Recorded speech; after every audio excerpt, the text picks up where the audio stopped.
appears there are only 138 accounts still without power. That's obviously major movement.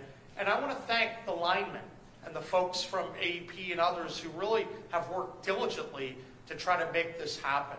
As I've mentioned to you in the past, this is a process that, sequential in nature. When the flood occurs and there's water in front of folks, it's very, very difficult to get through to restore the power.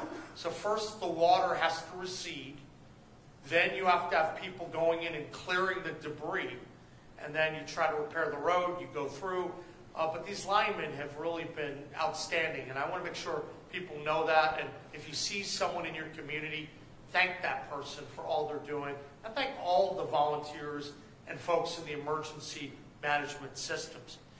We know that vehicles and equipment from our department, they're continuing to clear debris and snow to ensure that more linemen can get through to finish that off. But the fact that we're 138 accounts, I thought is a positive development. We do have some challenges in terms of water service disruptions. Right now there are over 10,000 people having disruption in the water delivery, and we know that a significant number of those disruptions are in the Logan Northern Regional PSD district. We know that engineers were on the scene yesterday and will be again today to do everything that they can to fix this situation as quickly as possible. To that end, there have been significant amounts of water that have been delivered to all the affected areas. We're looking at over 200,000 bottles of water that have gone down, and I'm hearing that the supplies down there have been adequate to address the needs. But I know that there are also a lot of volunteers that are still helping, trying to provide their brothers and sisters with the assistance that they need. And we've been also working to get additional pallets down there. But this is another positive development. Now, from a big picture perspective, we all know that we had a truly historic weather event last weekend. Parts of McDowell County received 4.72 inches of rain in less than 48 hours. I don't need to describe to people here the topography of West Virginia and what happens when all the water comes in, and especially after a lot of snow and rain, how wet the ground is, that there's really no place for the water to go but to go up. That's part of what causes the problem. It was much worse than the forecast, and to put all this in perspective, we had some stats that the highest rainfall that was ever recorded in Bluestone Lake in southern West Virginia in the month of February was 7 inches of rain. Through the first 18 days of the month, we exceeded that number. So this is a very significant and obviously part of the reason why there have been real problems. We know that the Tug Fork River crested at 49 feet. We believe this is the second highest recorded in history. Right now, we know that cold temperatures, they remain, and a winter storm warning remains up until 1 p.m. this afternoon for much of the southern region. Now, since the beginning, our state agencies have acted in a unified manner, but we're also coordinating with local officials and volunteer organizations as well. The American Red Cross is actively assisting West Virginians with shelters for those without power or those who are on unlivable properties. We believe that there are currently 80 residents in shelters, 50 at the Williamson Memorial Fieldhouse, and another 30 at the Reclamation Church in Welch. I mentioned that DOT is out clearing debris. We know that still there are a few counties that are experiencing some road slides and washouts. Right now, that's in Cabell, Lincoln, Logan, Mingo, and Wayne. We also know that there are a couple counties that have some high water and that there are DOT crews that are on site to pump the water and clear the roads. We know that DOH has seen significant decrease in the road closures due to high water. We now have about 45 complete closures That's down, but there are 3 major routes. With respect to the Guard, I want to commend General Seward for you and for your team. People have been working very, very diligently to assist those in need on the local level. And I think that the relationship between the local officials and the state officials, including the Guard, has been excellent. The Guard has had logistical support teams on site, and we know we have 5 liaison officer teams with vehicles to assess, to assist, and coordinate emergency support operations for those in the affected areas. With respect to Department of Education, we know that there are 2 school districts that we believe are still closed as a result of the recent flooding in the areas. Those are in McDowell and Mingo counties.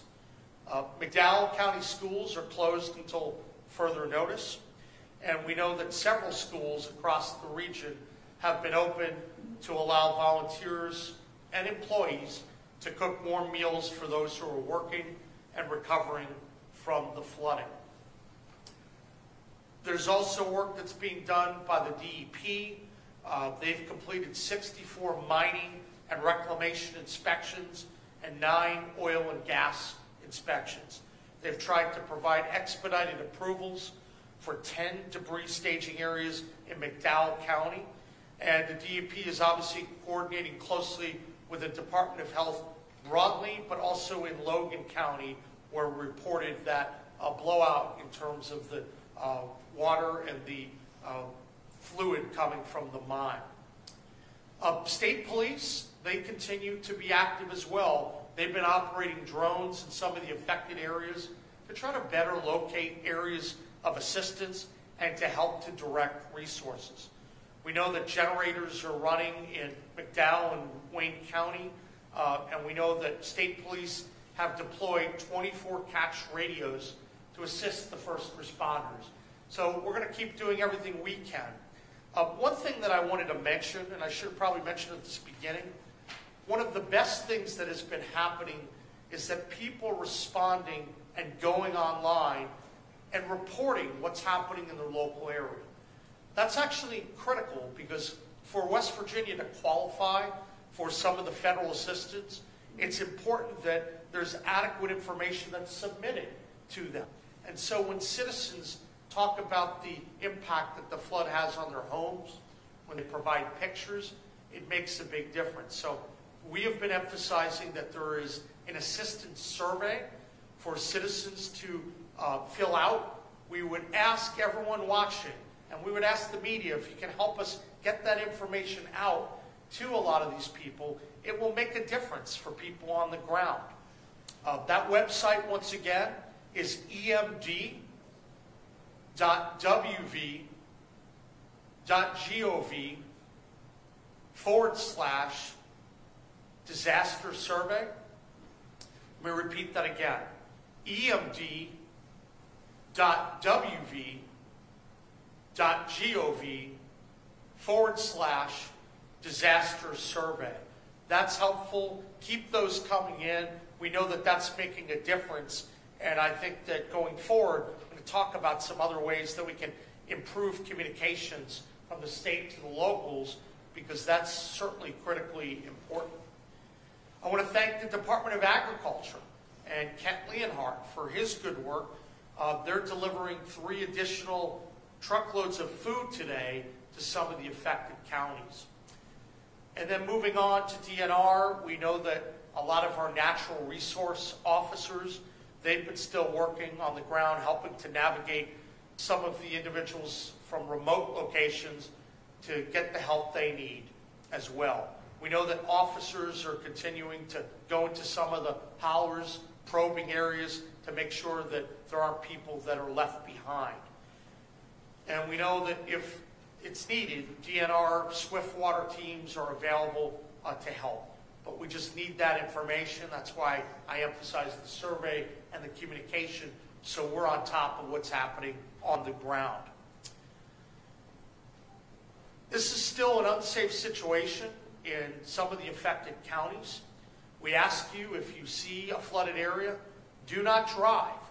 Do not go through. That's not safe to do. turn around, avoid the harm. We know that West Virginia and the local areas continue to deploy resources at their disposal to try to help citizens that are in need, and that many people in West Virginia have stepped up from a volunteer perspective, and I think that they're making a huge difference. Please reach out to your local emergency department and your manager to better identify some of the needs in your area, but we're very grateful for all the incredible volunteer efforts. You know, I remember vividly our 2016 floods, and I watched the efforts that so many citizens in West Virginia made to help out their brothers and sisters in Clendenin, in Nicholas County, down in Greenbrier County. They made a huge difference.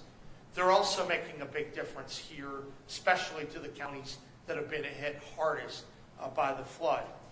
We're going to continue to be there every step of the way, and certainly if you have questions, let us know.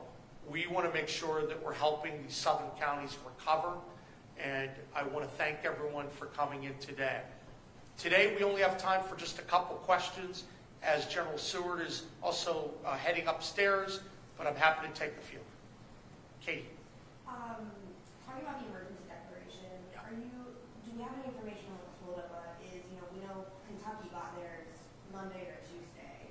Any information or contact that you can give about your conversations? I think Kentucky had a different type of application, which also had some impact, but we're in contact with Homeland Security and with FEMA, and I'm hopeful I'm going to hear more, whether it's today or tomorrow.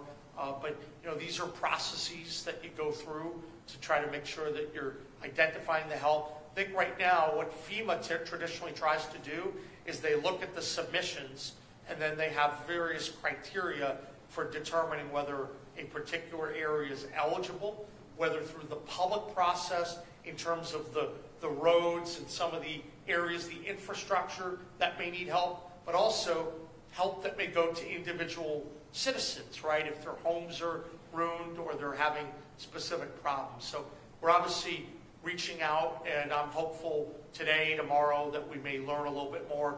And when I learn more, I'm going to report it back to you. And is FEMA on the ground? Do we have people from FEMA here?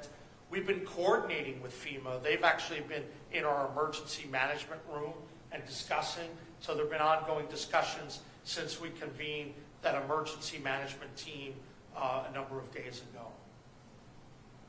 Yes. Yeah, Mason Kinsey with WPU. You mentioned at the top you were organizing a FEMA effort with President Trump, but earlier this month you spoke about potentially shutting the organization down.